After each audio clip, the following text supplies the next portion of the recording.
You are listening to On the Fly.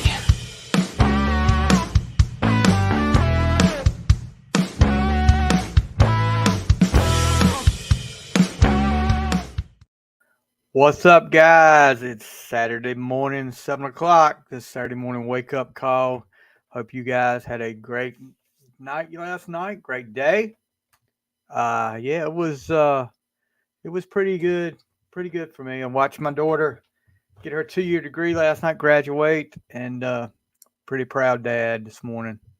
She is. I hate to, like Arn Anderson said, I hate to toot her horn, but toot toot. She's incredible. I'm not just saying it because she's mine. She's just a great daughter, and I have no complaints about it. But guess what, guys?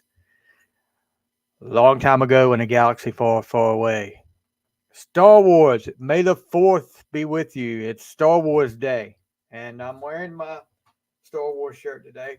And to tell you the truth, I am a huge Star Wars fan. Back in the day, can you believe it's been 47 years since Star Wars came out? The original Star Wars, A New Hope. I have a vague memory of my parents took me and my brother, which my brother he's about 4 years older than me. So at the time, he would have been 7 or 8. So I'm guessing that's why they took us, because maybe he wanted to go, or he was old enough to go. They couldn't leave me out. So at the age of what, 3 or 4 years old, because this came out. When did it come out? When did the original Star Wars start? 1977. Hold on. I'm trying to get the date here so I can tell you if I was 4.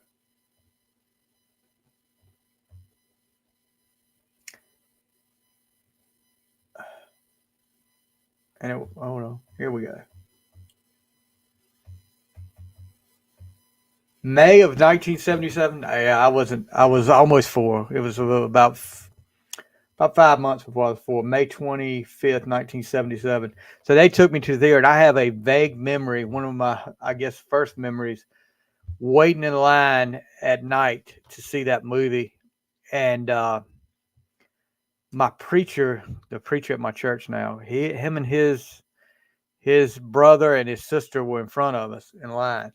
And I just always remember that. But man, it just started a big time fandom for me. Maybe not. I mean, I'm not one that goes and dresses up or anything like that.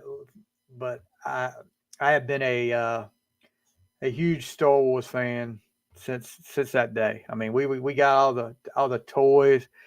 We had you didn't have any way to really watch it on TV unless it came on TV, and then if you missed it, you just missed it.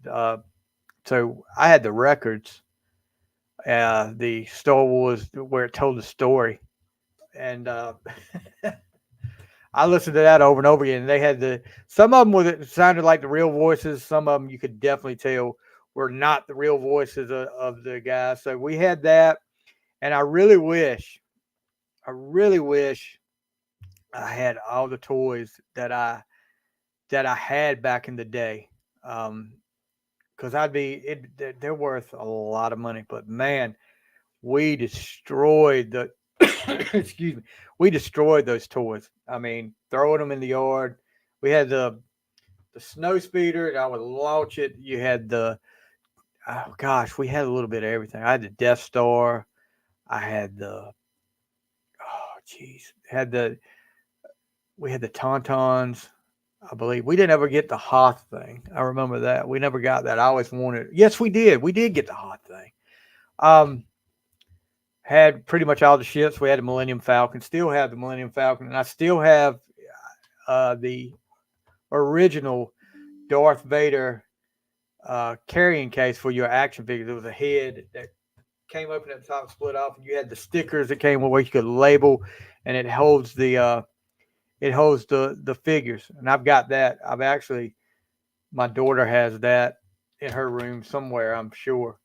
Um, but yeah, the movies, you always look forward to the movies. I can tell you, as much as I remember that vague memory of the first Star Wars, A New Hope, the second one, I remember we watched that. My cousins went with it, and when Darth Vader, during the fight scene at the end, with Darth Vader came down out of nowhere, I did throw my popcorn straight up in the air, and the theater made a little mess there. And then the Return of the Jedi, I did go with a fever because I got a fever, but and evidently the only prescription for was Return of the Jedi.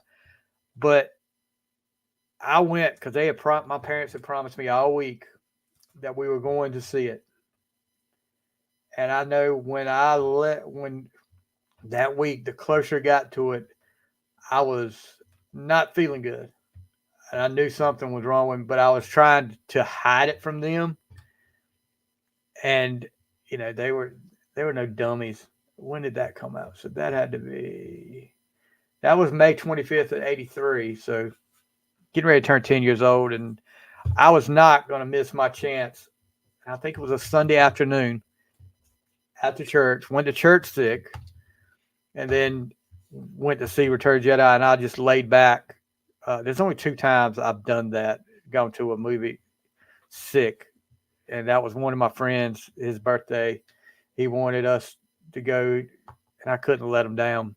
So I just laid back and took it all in as I could, and I tried to stay awake in that one. That one wasn't a Star Wars movie. That was, believe it or not, that movie I went with my friend was Tougher Than Leather, Run DMC's movie.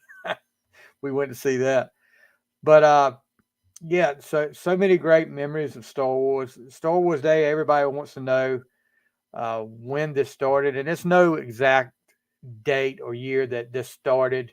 People would say it went back to as far back as 1978 because the fans started doing it. Unofficial. It's an unofficial, of course, holiday, but there's so much stuff that goes on with Star Wars. I mean, and it just keeps going on. I mean, you're looking now, and you've still got stuff coming up with Star Wars. I mean, movies. There's four new movies that are upcoming, that are reportedly upcoming. One of them, of course, the Mandalorian TV show that's on. Was that on Disney? Yeah, on Disney. That's out there. The Obi-Wan Kenobi. That's out there. Andor. That's out there. Ahsoka. I don't know how to say that. Book of Boba Fett. They've all got. I mean, it just keeps right on going, and looks like there's going to be some more. But what I was always, my thing was the original 3, and the prequels didn't really get into the prequels. I mean, they were okay, but my love is going to be the original 3, which is 4, 5, and 6, I guess, in that order, and then you have the 3 after that, which were okay. The biggest thing, the greatest thing about the 3, the 7, 8, and 9, was, and like Rogue Squadron and Solo, was every one of them I went to see with my daughter. She became a Star Wars fan, and she was bred into it. When she was, we live in a different house now, but when she was a kid, her room was painted girly colors. She had princess stuff here, princess stuff there. Um, it was a typical young girl. I mean, 4 to 5 year old girl's room, but in the middle of that room was a huge poster with just about every character from Star Wars in there. And man, she bought into it, and I was so glad we did. We played all the games together. We played the Lego Star Wars Lego game. She loved that. To this day, she still plays some of the Star Wars. She was playing the other day at 20 years old. She was playing the Star Wars, like about one of the Battlefront games. and it's just with like the Force Awakens, the Last Jedi, the Rise of Skywalker. We went to see that at the theater together, and that's something that I'll never forget. That's one thing we'll always talk about. And just like I said, Solo and Rogue Squadron, we went to see that together. All those movies that came out, we went to see together, and I was, as a dad, you love that. Um, you love to be able to do something like that, have that connection with your kids. But yeah, Star Wars. I mean, what am I leaving out?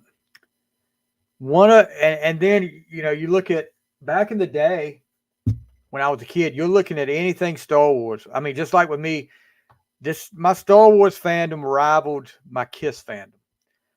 It was like presents at Christmas, birthdays, Easter, whatever were more than likely going to be Star Wars stuff or Kiss stuff, and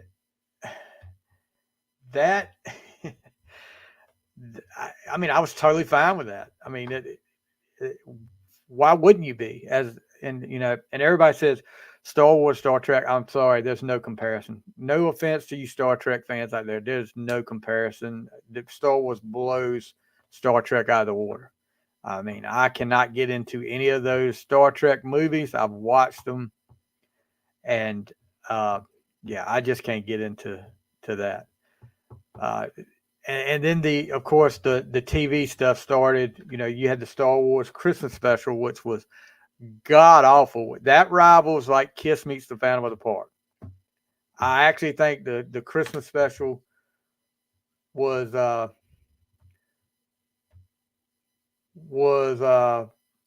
little worse, but yeah, I'm sorry. I just got a message on my Facebook. Sorry, guys. But yeah, the Christmas special was probably worse than Meet the Kiss Meets the Phantom. Maybe that should be an episode. Which one is worse? Um, but yeah, and then you had like, I know they had some of the Star Wars cast went on like the Muppet Show. Mark Hamill was on the Muppet Show. You had Star Wars tie-ins all the time.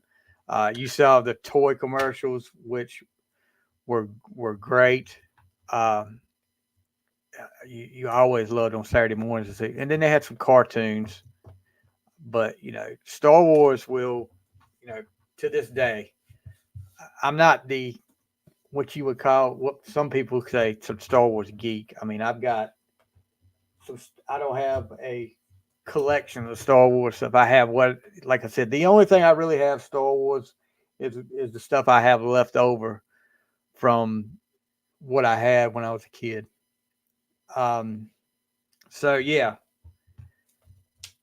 you guys go out there and make sure you celebrate Star Wars Day if you feel so compelled to do so. I I'm doing my thing. I'm sure it's on TV somewhere. I'm sure TBS or somebody should be showing a marathon today, but I mean, who knows? Get to the sports deal. NBA playoffs. The Dallas Mavericks take out the LA Clippers. That was kind of a.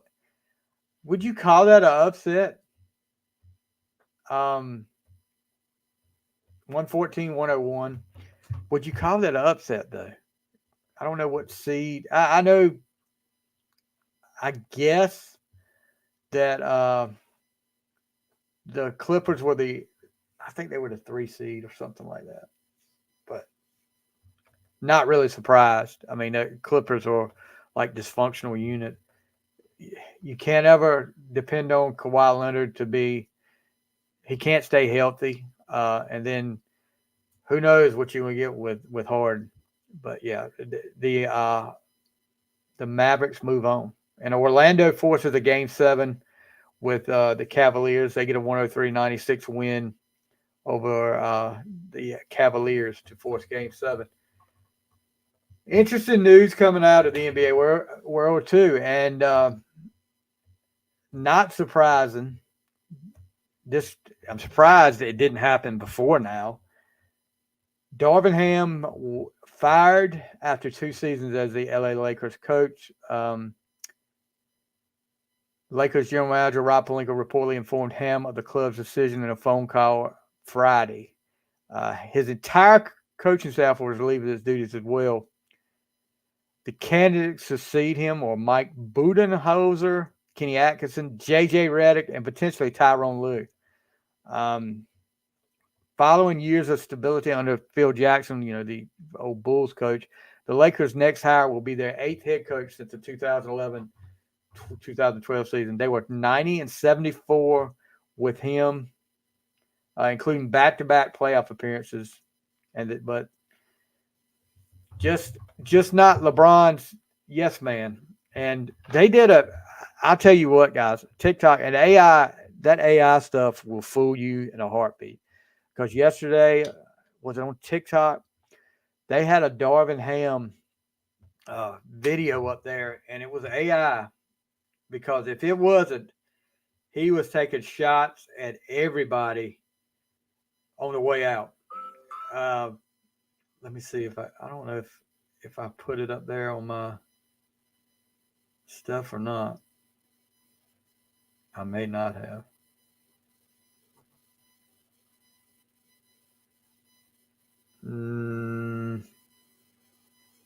Yeah. This roster sucks ass. Oh, wait, no. GM LeBron traded all our good role players to get Russell Westbrook, only to use him as a scapegoat. He never takes responsibility. He's a big baby. If he put half the effort he used arguing with the officials into defense, maybe Aaron Gordon wouldn't have looked like prime Shaq. And then there's AD, who's apparently allergic to fourth quarter points. D'Lo, Austin Reeves, and Rui Hachimura are about as consistent as my shits after Taco Bell. But no, it's all my fault. I swear Laker fans and bronzexuals have such low IQ. I guess it's my fault. So that was that was somebody's AI creation on TikTok that went.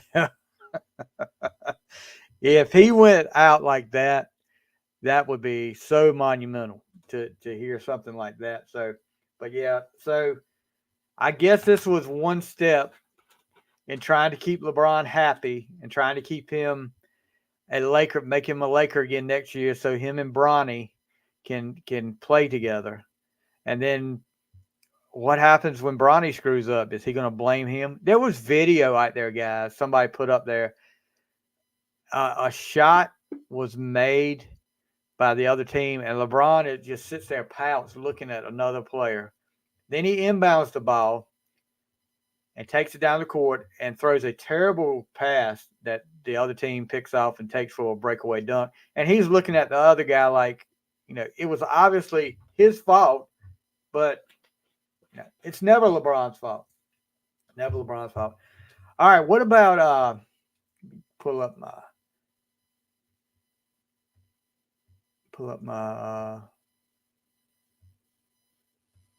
Patrick Beverley. Of course, the Milwaukee Bucks, we talked about them getting eliminated by the Indiana Pacers the other night. Excuse me. And apparently, sometime during the game, near the end, there was Pacers fans behind the Bucks bench that exchanged words with Patrick Beverley during the game. It was clear that his frustrations had boiled over. Beverley tossed the ball at a Pacers fan in the stands, who then lobbed it back in his direction. Beverley then took the ball and threw it with force back at the fan. And when I say at force, I don't know if I can't tell by watching the video. Maybe you guys can if you see it. If the fan he hit was the fan that actually lobbed the ball back at him. Because this fan wasn't even looking. And it nailed them upside the head. Yeah, it was pretty. And let me look at this. I got my laptop sitting here. Maybe I can tell what happened.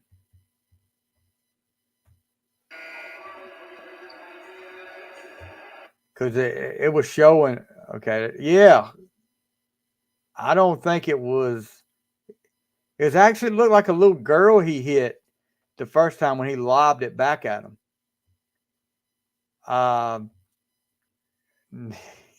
That could have got his teammate stepped in pretty quick, or that could have been really bad. But Patrick Beverly, man, what? I know you get frustrated, but you could really get into it. And then after it was over with, he didn't address the altercation with the fans in his post-game media ability, but he continued his antics by asking an ESPN producer to stop interviewing him because she didn't subscribe to his podcast. What is wrong with these folks?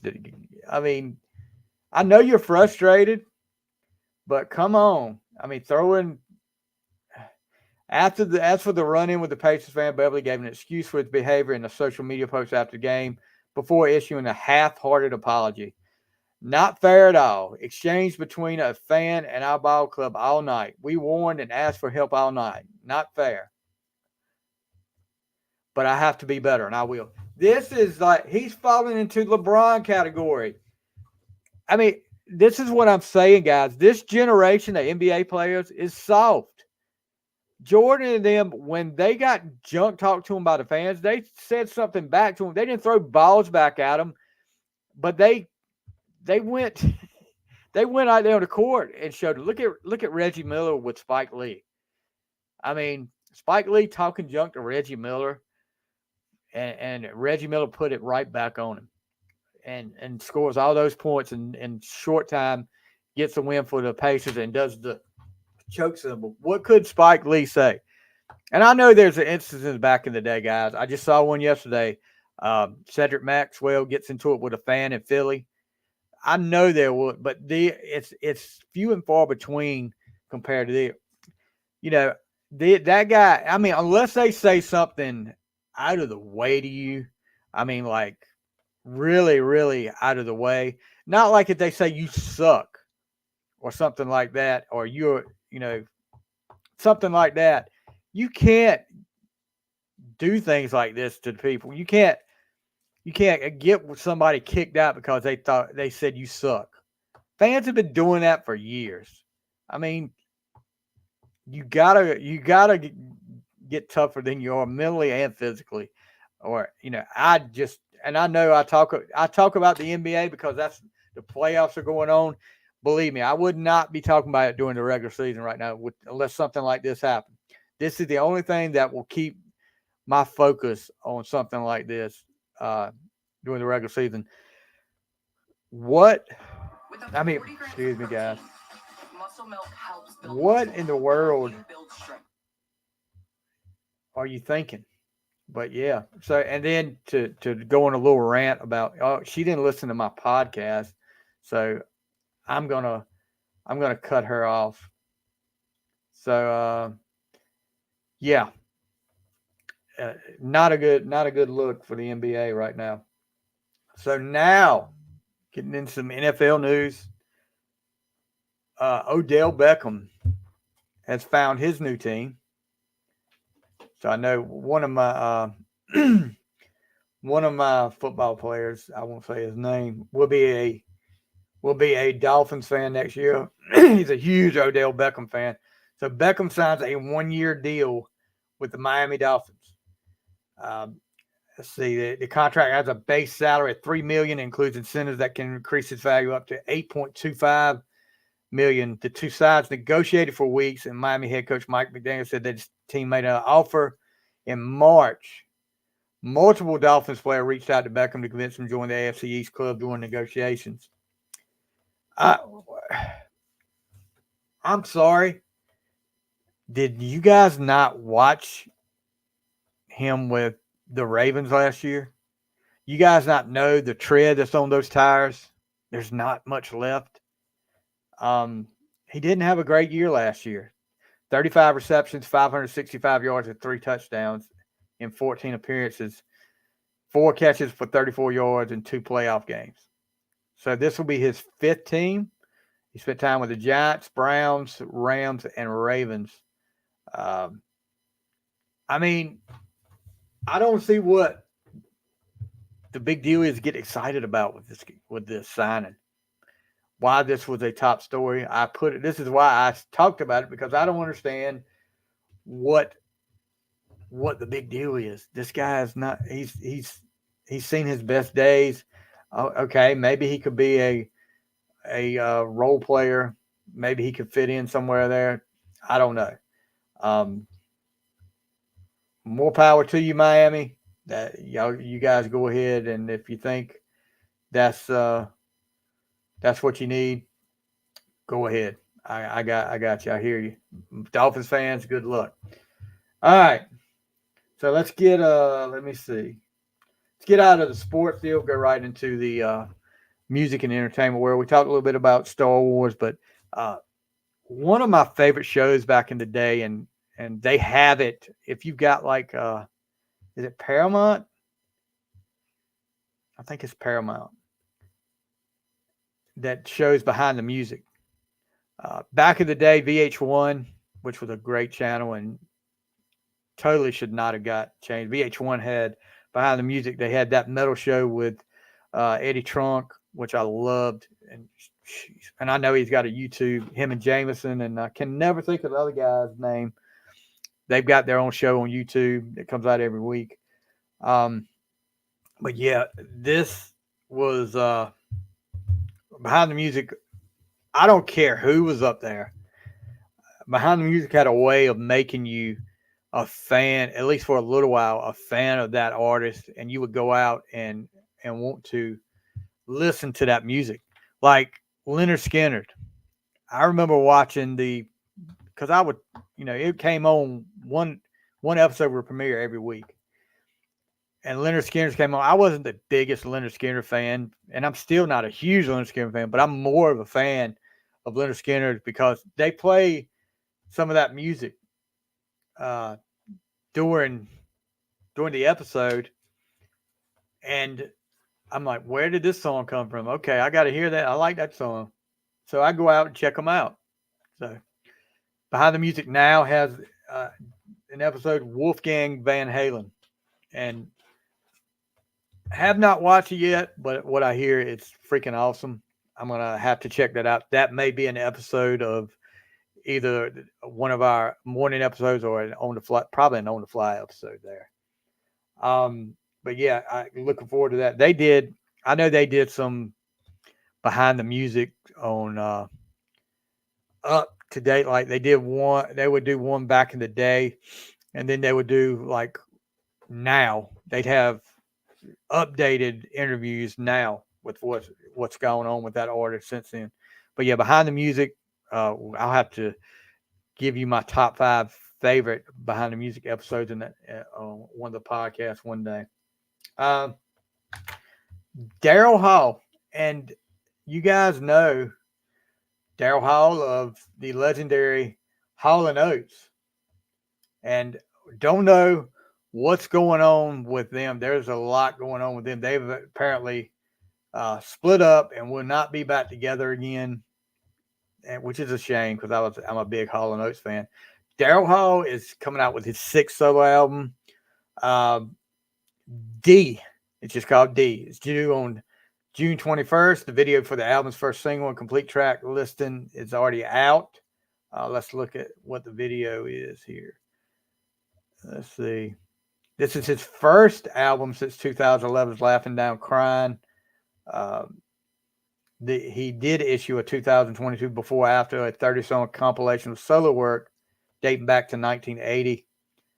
And John Oates is also going to release a solo album called Reunion on May 17th. Let's see. Track listing. The Whole World's Better. Too Much Information. Can't Say No to You. Rather Be a Fool. Rainbow of the Graveyard. Not the way I thought it was. Walking in Between Raindrops. Why You Want to Do That to My Head. Break It Down to the Real Thing. So what is Can't Say No to You is a single. So as far as the falling out with John Oates goes, Hall filed a lawsuit and obtained a temporary restraining order in an attempt to block Oates from selling his share in their joint venture. So, a lot of artists are selling the rights to their music. Kiss sold their likeness, and I think it was some of the music, but I think Universal still owns the music. I'm not sure on that. I have to get some of my Kiss guys that know better than me about that. but Hall argued that the sale would violate terms of their business agreement, and Oates described himself as deeply hurt by the accusations, will say more recently that he had just moved on. So, I mean, older artists like this, Kiss, I think Springsteen has done it. Motley Crue did it, among others, have sold their music. And I guess it's the best way for them guys. I mean, this is something that's not unusual, but I don't understand him getting so upset about it. I mean, that you'd end there's got to be more water under the bridge there that we don't know about that would cause them to, just end their partnership in this way. It's a shame to see it end like that, but that's what he's doing. So, okay, we did the misheard lyrics yesterday from Ultimate Classic Rock. So now they've got 25 songs that almost ruined classic albums. So we're going to go through this. Let's see. David Bowie, and I'm not familiar with this. It Ain't Easy from the Rise and Fall of Ziggy Stardust and the Spiders from Mars. The Beatles, Maxwell's Silver Hammer from Abbey Road. Not familiar with that. Not the biggest Beatles fan or David Bowie fan. Let's see if anybody. What is this? Another one I'm not familiar with. Cream, Blue Condition from Disraeli Gears. I probably butchered that. Not familiar with that song either. Derek and the Dominoes, Thorn Tree at the Garden from Layla and other assorted love songs. Nobody I'm familiar with yet. The Doors, I Looked at You from the Doors. I did listen to that, and they were right about that. Bob Dylan, Rainy Day Woman, number 12 and number 35 from Blonde on Blonde. Not a Dylan fan. Eagles, Out of Control from Desperado. I'm going to have to go back and listen to that. They said Desperado, a concept record about Old West outlaws, but they lost interest in the thing partway through, leaving several tracks untied to the main story. Out of Control was an unconvincing early attempt at a full-force stomping rocker at odds with the album's other mid-tempo, partially acoustic songs that play to the group's rootsy strengths, okay? Fleetwood Mac, Oh Daddy from Rumors. Plotting, indirect, and lacking in melody. It's everything Rumors is not. Okay. Peter Frampton, Jumpin' Jack Flash from Frampton Comes Alive.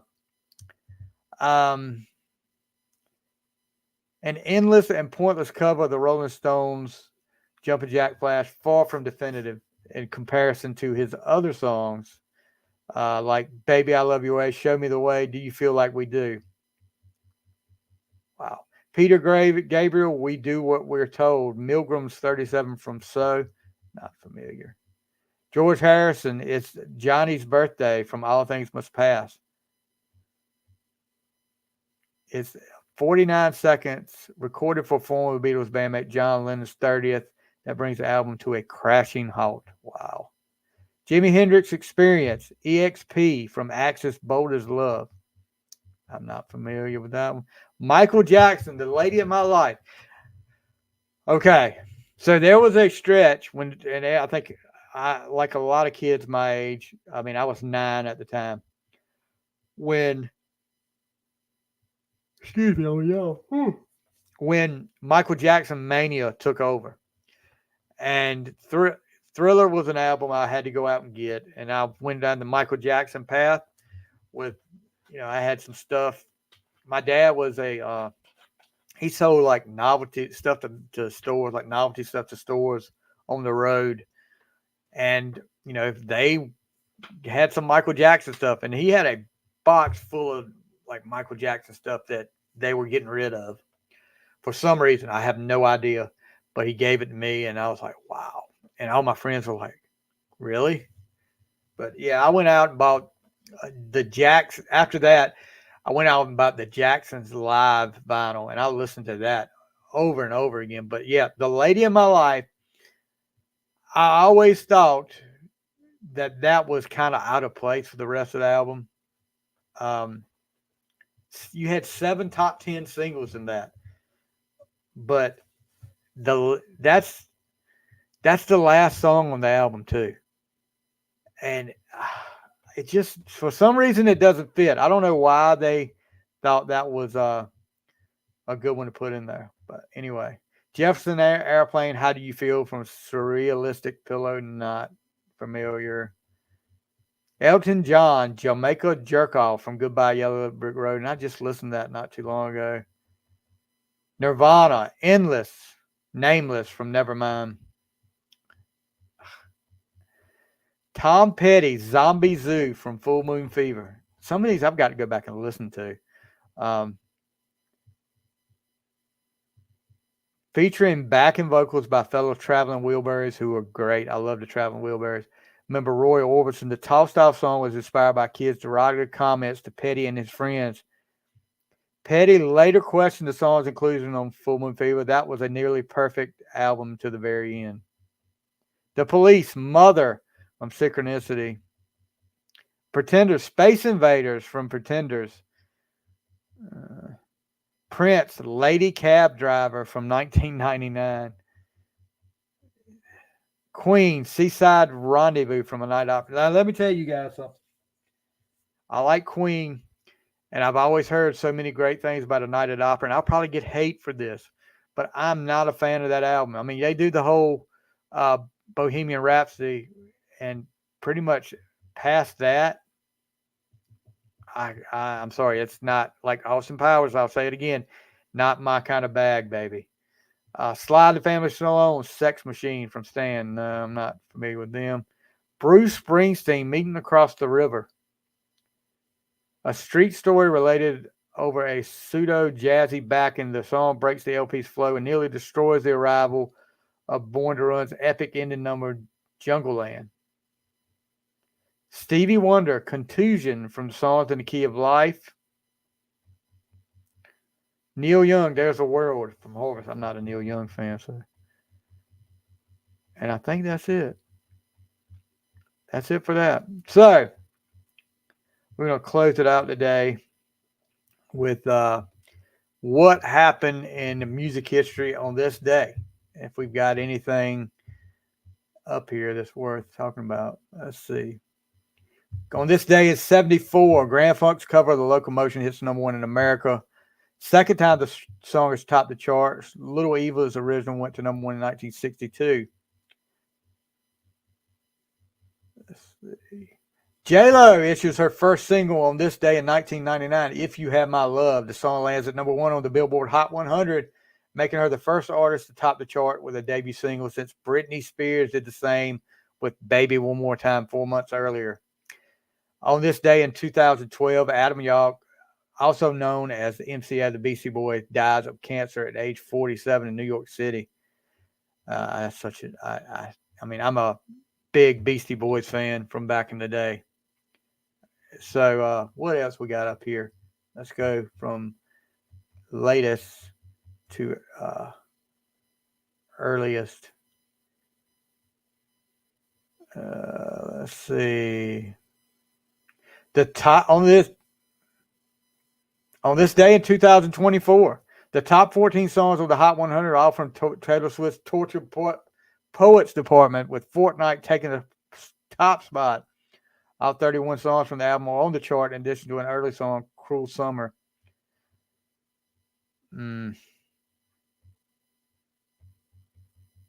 Let's see.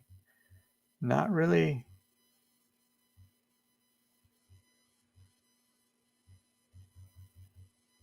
Olivia Newton-John on this day gets physical in a duet with Jane Lynch on the Glee episode Bad Reputation. Governor Ann Richardson on this day in 1991 declares ZZ Top Day in Texas, honoring the group for bringing the powerful beat of Texas boogie to enthusiastic audiences across the globe. And ZZ Top, unfortunately, they lost one original member, but still going. Lance Bass was born on this day in 1979, of course, from NSYNC fame. Green Day bass player Mike Dirnt is born. Michael Pritchard in Berkeley, California on this day in 1972. Christian singer Chris Tomlin is born in Grand Saline, Texas on this day in 1972 as well. Steppenwolf on this day in 1968 make their U.S. television debut performing Born to Be Wild on American Bandstand. It's not really a whole lot on this day, guys. Sorry about that. Not really. Oh, how ironic! Yesterday he released his first single in a few years, and on this day in 1959, country singer-songwriter Randy Travis is born in Marshville, North Carolina. Had no idea he was from North Carolina. On this day in 1951, former lead guitarist for Motley Crue and on his own now, Mick Mars is born Robert Allen Deal in Terre Haute, Indiana. On this day in 1951, speaking of the Jacksons earlier, Jackie Jackson is born Sigmund Esco Jackson in Gary, Indiana.